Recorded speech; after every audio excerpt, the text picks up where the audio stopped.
Hello and welcome to the Salty Sarge podcast. You can find us on Facebook, Spotify, Apple Podcasts, YouTube, and anywhere else you subscribe to your favorite podcast. I am Hunter, aka Tech Guy, and today we continue with part 2 of our interview with Salty Sarge and his dad, the Salty Sarge Sr. We hope you enjoy. So you said earlier you made a call. Like what when you first started, you didn't have like how did you? So you didn't have a handheld radio. I think I know where you're going with this.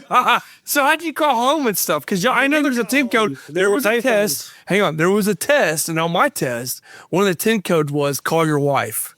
Yeah. It's a specific TIN code. 1013. No, it's weather. Weather's 1013. And we didn't use any of that stuff because, like, it literally says call your wife. So imagine today's times, like, using those TIN codes. But anyway, so when you did make a payphone, but they still did. This is what's cool about my generation is there still was payphones out there, and we had a lot of fun with the payphones. But you know, back then there were a few wrecker companies around town that you could go to. You could go in their lobby and they'd let you use the phone, write your reports, call in a report. The donut shop too, huh? There probably weren't really phones available in the donut shop, but the wrecker services there were. Donut shops were for donuts, man. Don't get that confused. Yeah, but so let me ask you this. I don't think we've ever discussed this. You told me once, like, what is a donut shop there? Why do people... They always say, you're going to go have a donut. Like, why do people affiliate a donut shop with an officer? And you told me that story. No, because I'll tell you what. Remind me, I'm old. Well, because historically, at that time, even when I worked night shift, there wasn't businesses open. Nothing was open. But at 3 o'clock, about 3 o'clock in the morning, the donut shop would be open because there was one on the east side that I would go sit at. And you could go in there and nobody's around. No one's going to bother. And you could have a cup of coffee and have a donut. And it was time where you could get out of that car because people don't understand. There's police officers across this country 24 hours a day, 365. So what do you think we do at night when nobody's around? I'm talking not a soul where you could take a bowling ball and throw it down the street and not hit anybody. I mean, for miles sometimes. In the middle of the night, there's nobody around. So you would go to a donut shop. People would see a police car and they go, "Oh my God!" I was like, "Because." So now it's an IHOP or a Waffle House, right? Or an on-cue. Right. In those days, believe it or not, what you said is exactly right. There weren't stores open. 7-Eleven, and they were only open till 11. So after that, you didn't even have any convenience stores open. Donut shops, Winchell's was always a good spot to go sit.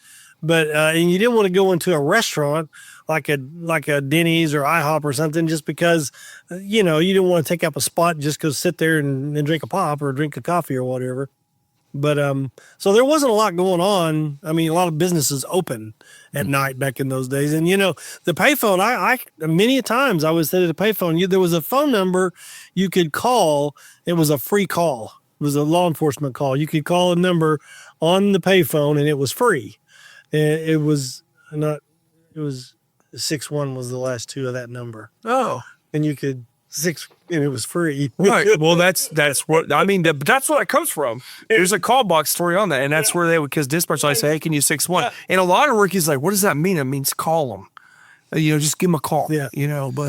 But there just wasn't a lot of places to go, and when cell phones came about, they changed everything. But back then we didn't have that, and so you had to make do with what you had. And in that radio, I'll tell you, we had a little clipboard that you stuck to the windshield, had a little suction cup on it, and on it was a notepad. That was my computer. I'll never forget after being assigned to the training center, I was doing some training out there, and they wanted us to make an FTO video. So FTOs can grade recruits, kind of how we're showing them what the recruits. In other words, we'd do a video using me and another officer that was the rookie, and that rookie would do something silly, and we would show that video to future FTOs and see if they could catch what he did wrong and let them write DORs. About 5 years or 6 years after that video, we had computers in our cars by that time, and at one point, a female officer walked up to me and she said, "Hey, you're the guy in those videos." She goes, "I got a question. What's that thing stuck to your windshield on your dash?"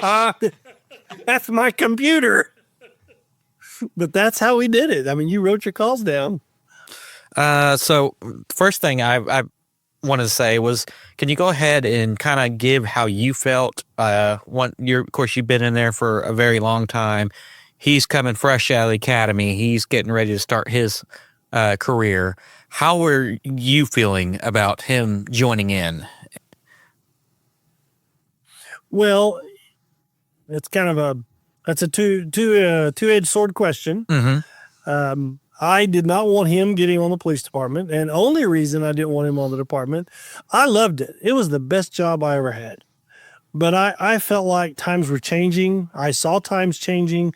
I felt like it would be better for my son to go do something else. And he had a pretty good job at the time. But anyway. I did. So I felt like, let's do something else. Don't do this. This is a good job, but you need to think of something else. And the dangers were there. And the dangers were getting more and more. And I knew that. Mm-hmm. But I will tell you, not one time since you got on the department have I been fearful for you. After knowing how you do business and seeing what you do and hearing your stories, I have nothing to fear. And I even told your mom that a couple of times. She would be very fearful of you going to work. I said, don't worry about him. He got the best training in the world, and he knows what he's doing. You don't have anything to worry about him. So, but I didn't want him doing it. And I guess the biggest thing that I told him was, be careful. Just be careful everywhere you go. Mm-hmm. As my favorite show often said, hey, be careful out there. Every time. Yeah.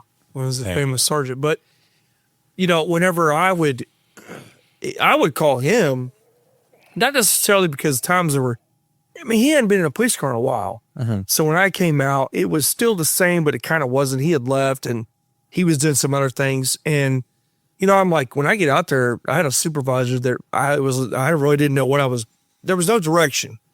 And so I'm like, hey man, what should I do here? And he kind of told me, he's like, well, this is what I would do. Like, go out there, do this, that, this, make these your goals and you should be fine. So that's what I did, and it worked. I excelled pretty well. I mean, I had a lot of fun doing it, though. I really did. But, we had a good time. We had a lot of fun. Mm-hmm. We probably had a little bit too much fun. And that's another thing, too, is like whenever you were out there, I know you guys, your command was pretty strict on things. I mean, you guys would show up to lineup, and they did like a full, they would inspect you. You had to come out of there shining like a penny. I mean, they did that to us. We had inspection days, but for the most part, unless you were out of the program, I mean, as long as you were wearing what they assigned, what you had within policy and stuff. He didn't show up in shorts. Yeah. I mean, they didn't really say anything. They just wanted you there. They wanted you going out there and working. And, that being said, I mean, did you guys have any, you had little games you play or, well, we did a little fun, just to touch on what you just said. The command that we had were very, very controlling as far as appearance. They wanted their officers to look sharp. I mean, your P buttons had to be shiny. Back in the day, we had clip-on ties that were for long sleeve shirts only. You couldn't wear a tie with a short sleeve. And you had a letter, I was a part of this, where certain temperatures changed. You couldn't wear a long sleeve shirt. You couldn't show up to work with a long sleeve shirt. It had to be, the chief had to send out a letter saying, hey, you guys wear now long sleeve shirts, and you didn't show up to work with a short sleeve shirt. And you didn't know when that was going to be. The chief would send that letter out in the fall time. He would say, okay, we're going to go to long sleeve shirts on this day. And then after that, no more short sleeves. And if you had a long sleeve shirt on, at one point, a tie was the only option. And it was to be clipped the entire time you were working. If you got caught with that unclipped, they would say something to you every single time. Oh, wow. I had got in a huge foot chase. I mean, I'd chase this guy, and it is a really great story, but I'd chase this guy forever. He had robbed some old people of some drugs, their medications, and beat them up. And so I finally found him and got in a foot chase with him, and I was not quitting. Went on for probably 30 minutes. I learned that the TJ Hooker move, throwing your baton, is not a good idea because you got to go back and find it. But anyway, so I end up catching this guy, and man, that little friend of mine and I had eaten a really good dinner at Church's Chicken. Mm-hmm. Oh, that was that deal? Just I prior thought that was the pursuit. to his foot chase. No. And so I fight this guy and I get all done and I stand up and I walk over to the bushes and unhook my shirt and unclip my tie and pull my shirt down and I start throwing up. I threw church's chicken up all over the place. Oh man, we have never eaten church's chicken with that fair. I can't go in the building. Yeah. I just finished this particular maneuver. I turned around and the main lieutenant that would get mad for not wearing that clip tie walked up and said, "Clip your tie. What are you doing?" And I was like, you don't want to you still got you just rolling on that. That's probably all they were concerned with. They don't care that you just put that guy's head through a wall. They're like, hey, your tie's all straight, So that's the kind of difference I deal with, where it's like, hey, you can't do that, but we don't care what you wear. But yeah, so I remember when I came out, it was like that too. You had to wear your tie too. And then the chief kind of came out and was like, okay, you can wear short sleeve, long sleeve. You don't have to wear a tie anymore. So I never wore a tie. Because our self-defense people were like, hey, they could use that tie to strangle you with. Which is probably why they had clip-ons. They had clip-ons, but I'd never see anyone get strangled. Yeah, I know. I never have either. I've heard stories like where guys try to get away. We had a whistle chain we'd always wear. Mm-hmm. I never carried a whistle on mine. Mine had like a handcuff key. key. My spare car key. Because you would lock your keys in your police car all the time. It's just because someone would go over and shut the door or lock it for you when you know your police car, hey, and no one's going to take it. Yeah. There's like 50 police cars out here on this pursuit deal. No one's going to take my car. They would be stupid to do that. And then it's locked. You know what the old timers did to keep that from happening? They locked their car? We had a spare key in our pocket. Well, no, it's where you put it. You put it in. No, it was in our pocket. Well, we knew our doors were going to get locked. Yeah. Well, you just put it on your. I always put mine. I always left my back doors unlocked so you could stuff someone in the back. Anybody could stuff someone in the back. But you could reach around in yours. Yeah, but mine you can't. Mine's like nearly impossible. But I will say, I mean, the technology. Back on the technology stuff, where you didn't have a cell phone. Later on, you had like a bag phone. I remember that. It was the first, was a bag phone. Yeah, I remember you using that one. But I remember the old police car had the bubble top, and it had like the slick seat in the front. It was one solid bench seat. And I don't even think you had a cage, did you? Oh, yeah. You had a solid cage. No plexiglass. Did you have cages when you came out? Yeah. They were all patrol cars had cages. Now, supervisors didn't, and traffic unit didn't have cages. But there was solid cage behind you, though. There's no plexiglass. So you could get someone behind you, which I have had this happen, and they could, spit, and it would be right in your hair and on your ear, dripping off your ear and things like that. So we have partial that, where you have partial glass and a partial cage where you could talk to them. Yeah. At least. And now, one of my cars didn't have like heat and air control. Now you have like a whole heating air system back there for them. Because it used to be hot. Oh my God. You get back there, it's completely different than the front. Mm-hmm. And these guys back there in the wintertime, they're just dying. They're sweating, or they're freezing in the winter and they're hot in the summer, and you're comfortable, but now we have, there's cameras back there. There's a heat and air system to cool them off, which does help. I mean, with the attitude. And we had AM radios. By the way, that was our technology, AM radio. Well, I just remember your radio system. You always hear the beep, beep, beep, beep, beep, the dots and stuff. You hear the coding. Yeah. And we don't have anything like that now. But yeah, it's well, and before the dots, the dispatchers actually had to say that. They had to say the Oklahoma number assigned by the FCC. They had to say that number during their transmissions. And it would say, I can't remember what it was, but it was, for instance, it might be like BB425, and they had to say that every few minutes on the radio. They would have to say that. That's that like call. station Identification is what it was. Yep. They had to do that, and it was funny. Yeah. I mean, it was. But you guys didn't have so the radios now. It shows up with your commission number, so they know who says things. But your day, you could talk to each other and talk crap and all that stuff. And back in, well, you didn't really talk crap, but you could cover somebody and shut somebody up. Sort of, yeah. You could cover someone, but and that was another thing. Different radios today from yesterday to today. The old radios, when two people were talking, you probably couldn't understand either one of them. I think now's radio system, one of them goes through clear and the other one doesn't. Right? Yeah, it won't let you cover somebody, or a dispatcher. It'll kind of partial. The dispatcher can hear you trying to clip in, and then they'll respond to you later. But yeah, as long as you hear the And on our radios in those days, you had to wait for the repeater. Yeah. You had to key the radio up and you had to hold it. And typically, if it was on your dash, if you kept your little clip holder on the dash, if you keyed the radio up on the dash, by the time you got it to your mouth, the repeater had kicked on and you could talk. But otherwise, you'd clip every bit of your signals off.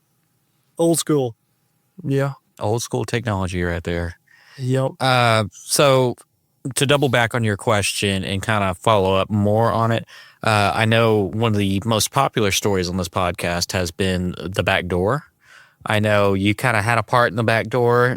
And what was your first response hearing that when he told you about it, and how have you followed up on it? And is there anything that you've done in your career? No, we didn't have anything like that. I wished when I heard that for the first time, it was the greatest story ever. I'm sorry, to do stuff like that and just have fun when you're working. Yeah. At no one's expense. I mean, nobody got hurt. You weren't making fun of anyone, but you were just, making fun of your job, having fun, I should say, at your job.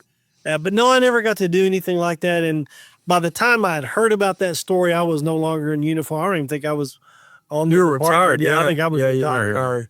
Now, at one of my state jobs I did, me and a couple of the other agents would do something similar. We would come up. Well, they heard about it. He would tell about it. And they're like, oh my gosh, that's so. We would try it on some of our stuff, and it was funny. Nobody would get it. They'd look at you like, "What are you doing? What are you talking about?" Was it the specifically the back door? Or did you come up with your own variation? Yeah, it was the back door. Yeah. I mean, we did it. Oh, I wish I could have seen. If I had a camera that night, because that door. The only reason why we said it was because it had, I'm not kidding here. I bet it had probably 30 to 40 locks, different kinds to keep this guy out of this house. Yeah. And it was just janky, and you're just like, that's the payment. And she probably said that word 25 times during that whole call. That we were there 5 minutes. And I'm like, which door? The back door. She just kept saying it over and over. So I just told him, I was like, we got to have fun with this. Good. Oh, man. Genius. I had a good time with it. When it comes to stories, and of course you've had 37 years of experience, I'm sure there's a lot of stories that you've forgotten. But what are the most memorable ones that you had that stay at the top of your head? Well, the one of them is the werewolf story. I think everyone heard about not too long ago. Yeah. Do we want to provide clarification on that one? Well, okay. So I just want to throw this out there. The Salty Sarge got it wrong, only because I was told by that other person that was there that this happened maybe. And maybe it's changed over the years, but I remember it differently. But it was kind of the same. But now we have it's still on the same lines. It was on the same lines. But now we have we went over it before we started recording, the factual things that may or may not occur. Do you want to give a shorthand version of what your story was before? Well, it was a traffic stop, and it involved a canine handler and his dog attacked the driver on accident, but I thought he was under arrest. I thought he was intoxicated and he was being arrested. But apparently that's not the case. Yeah. It was just some guy that a canine handler was helping. So he stopped him for no taillights. Well, so he called you because you were the supervisor. Well, only way after the fact, yes. Yeah, way after the fact. It was already off the roadway and everything? He was at the hospital when I got the call. So anyway. Was that on the bag phone? And yeah, probably on the bag phone. Right. Probably. It would have been 94, 95-ish, probably. He had made this traffic stop for no taillights. He's talking to the driver. He makes a motion like grabbing his ink pen, and I'll later say that's what a signal is for the canine to come out of the car. And back in those days, if I remember right, the dog didn't really, he sat in the back, but there was an opening that the driver could shut off the back and he couldn't get out. But most of the time when we're on a traffic stop, they leave that door open with the driver's side window down. And so that if the officer gets in a fight and goes down, the dog can come out and assist. And they see that.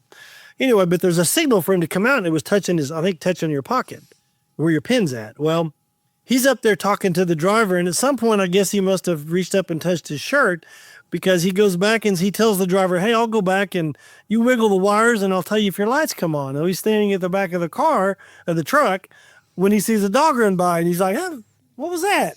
He looks over and goes, that looks like my dog. Well, he looks around the edge of the truck in time to see the dog go in the driver's side window, biting this guy's face. And so then that's when I get the call to meet him at the hospital. And so I think he's messing with me because, I worked around a bunch of jokers. So I just figured he was joking with me. I'm like, look, I ain't got time for this. He goes, no, it's like 3 a.m. I never even heard him go on traffic. And he says, you need to come down to the hospital. So I go down to the hospital and he kind of tells me what happened. And I'm like, I can't believe that.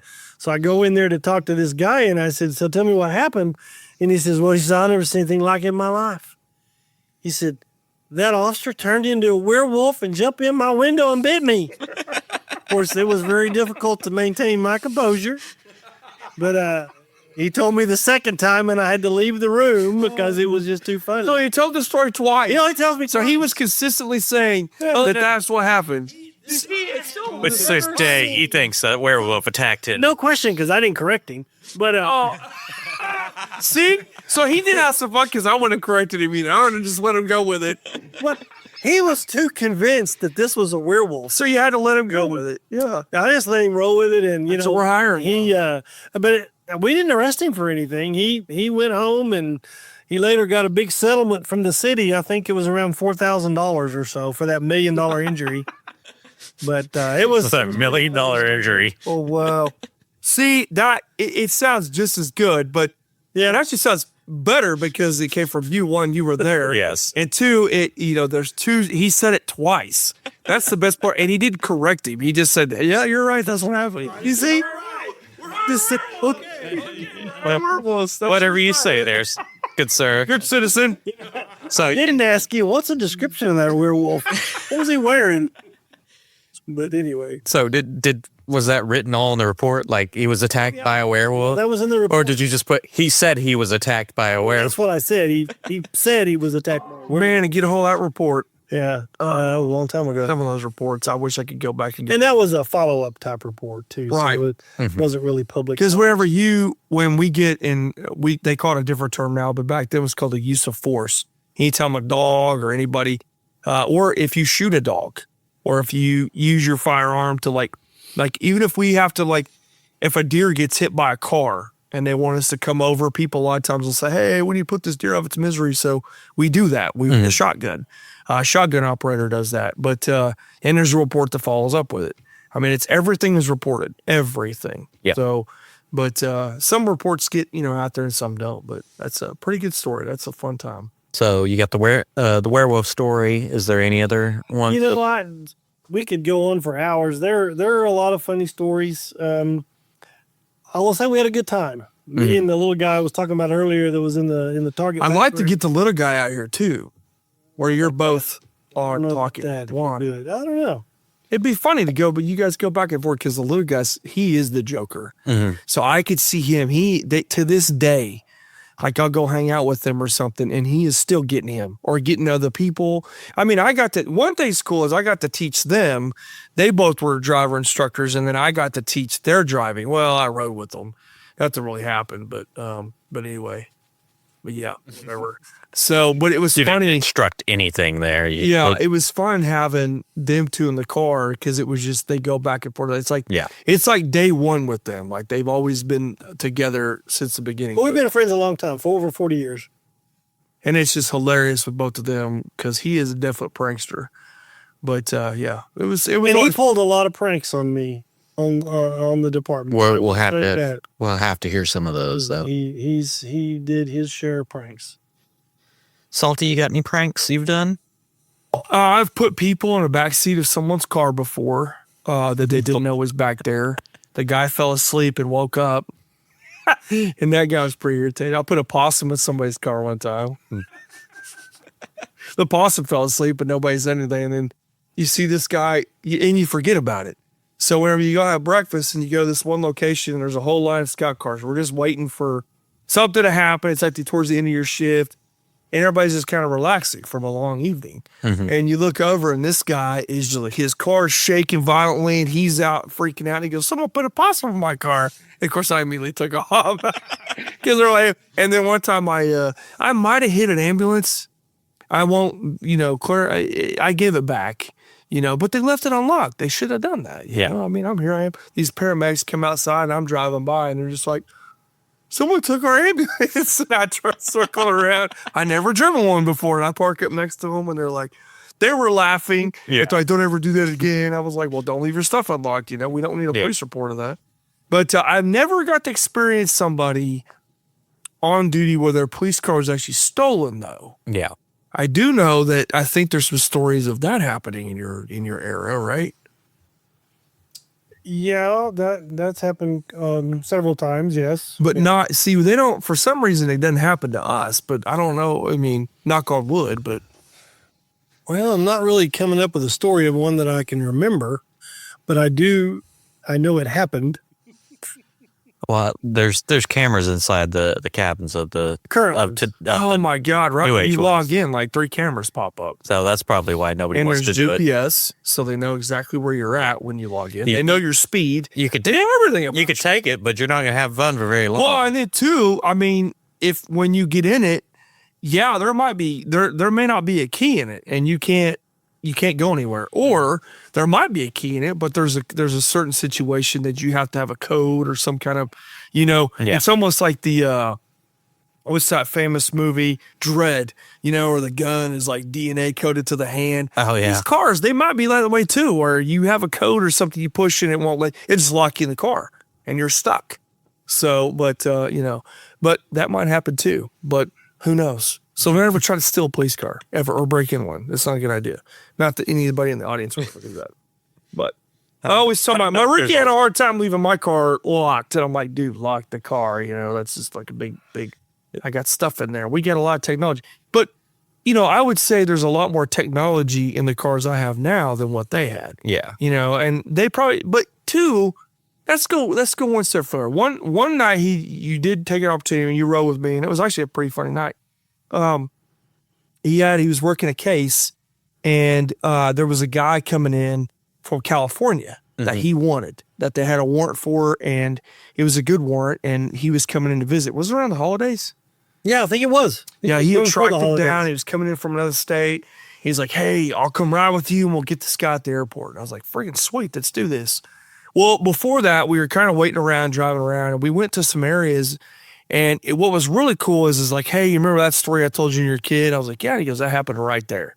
Like, that's where it was. So you can actually put like a story with like you're like, oh, wow, I drive by here all the time. Or you drive out to an area and you're like, hey, there were no houses beyond this point. Like, we didn't have all this stuff like you do. I mean, the city stopped here. Now you guys have all this stuff. And, and that's what's scary is the metro is growing so much that you are required as a solo officer to maintain an area. And it may just be you, like, for thousands of people. And you may be going out there and responding to stuff that you have no backup, but you have, I mean, even in the rookie I'm training, it's like, he goes, man, it's just us. And I'm like, well, I mean, you have county deputies, you have, state police. I mean, there's other municipalities around too that can help. So, I mean, you're not totally alone. I mean, we take care of each other. There's a lot of good citizens in the area I work in too that would help you too if you absolutely needed it. But it was just, I didn't really let that sit in till he told me that. He was like, yeah, this is the line. He goes, there was nothing out there. I'm just like, golly, man. I mean, this is nuts. But how many officers would come on a shift usually? If you have like a third shift, how many would you have? Did y'all have like a manpower? It was a minimum. Oh, you had was a it? minimum. Okay. You had a minimum. I want to say that whenever I was on third shift in 94, that our minimum was like 15 or 16. Oh, wow. And go back in time 10 years earlier when I was a rookie, I just so happens to come across a lineup and there was 16. 10 years later, we had the same So you still staffing. have the same amount. Same staffing. Let's go even farther than that. Let's go almost 30 years later, 40 years later. They still do the same thing. We still have the same minimum staff. Well, but you got to remember back in those days, if we're talking about, we were on the south side of town was huge. I mean, it was the whole south side of the town. yeah, I mean, 'cause the from bear- city limit to city limit. Yeah, and then they changed it up to make it 4. And it was river to river, basically. And Yeah, so it was like that. It was like that when I came on. and And when you were south, because they had 2 different call signs, but they were in the same division.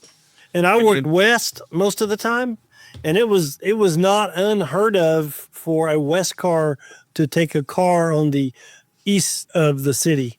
Well, we really appreciate you coming on. Yeah, absolutely. It's really been good stories. You've got a plethora of knowledge, and I don't know. I appreciate it. I think it's been good. I've grown up good.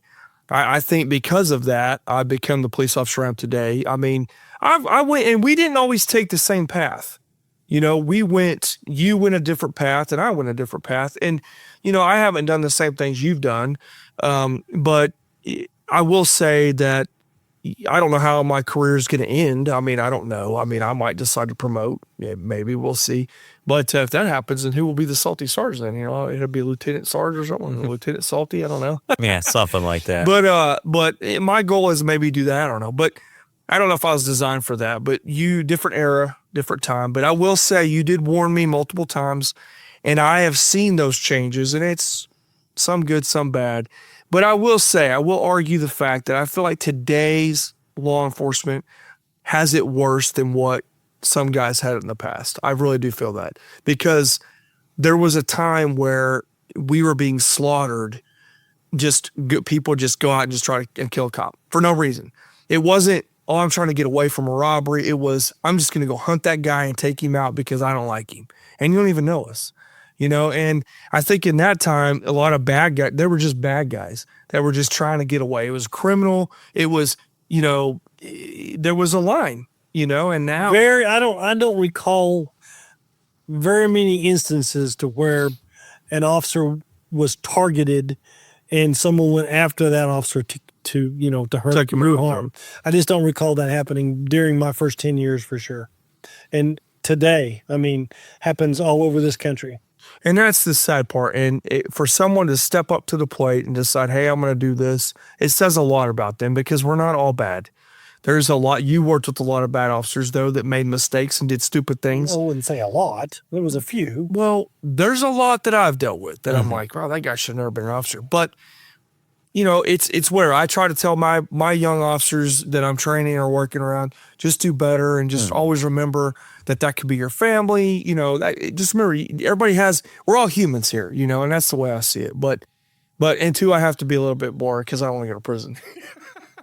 That's why I tell people, I'm like, well, I'm in fear of going to jail. Like, why would you fear that? Like, well, if that hesitation, the hesitation is there. But I don't feel that way. I feel like my department has my backing, as long as I go by their guidelines and I go by the law. And I think if you just take a step back and not rush into something, and don't be hesitant. If you're going to do it, do it. If you're not, relax. But I really do appreciate you coming on. I know Tech Guy does. Yes. And I will say, first of all, yes, thank you very much for coming on. This has been a wonderful chance to get a perspective from the new age to an older generation, kind of how much difference and how differently your careers have gone, and with technology and just the way society was. But then also kind of noticing how similar you both have turned out. Like I'm noticing things that you've said within this podcast that I've heard verbatim come out of his mouth, and I'm like, I get it. Where I guess the apple doesn't fall too far from the tree, or I.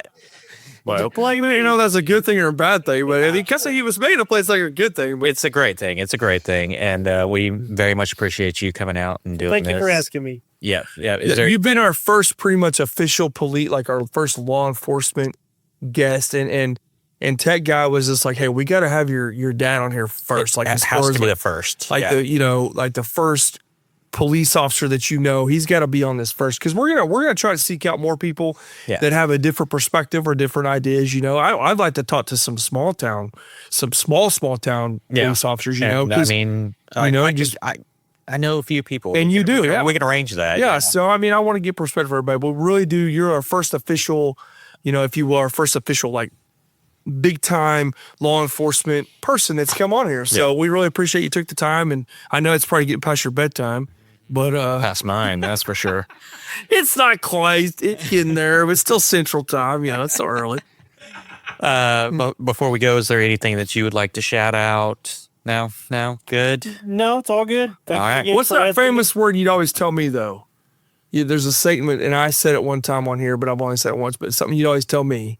And I heard another old school officer say it to you. I say, keep your powder dry. Keep your powder dry. Yeah. Well, there was another one that a good friend of mine, he was an older, I ran around with his son. So when I got on the department, I stayed in touch with this guy, and his son was probably my best friend back in high school and stuff. But anyway, his comment to me was, "Shoe low, sheriff. They're riding Shetland ponies."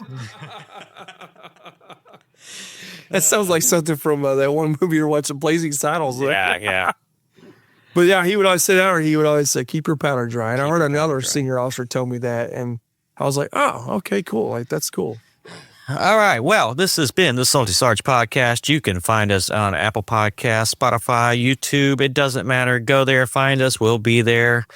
We once again want to thank the Salty Sarge Sr. for coming out, and of course, Salty Sarge for finally making it back. Absolutely. I've been a busy guy, and but we'll see. We'll there's more to come. So, So we will see you on the next one. Thanks a lot.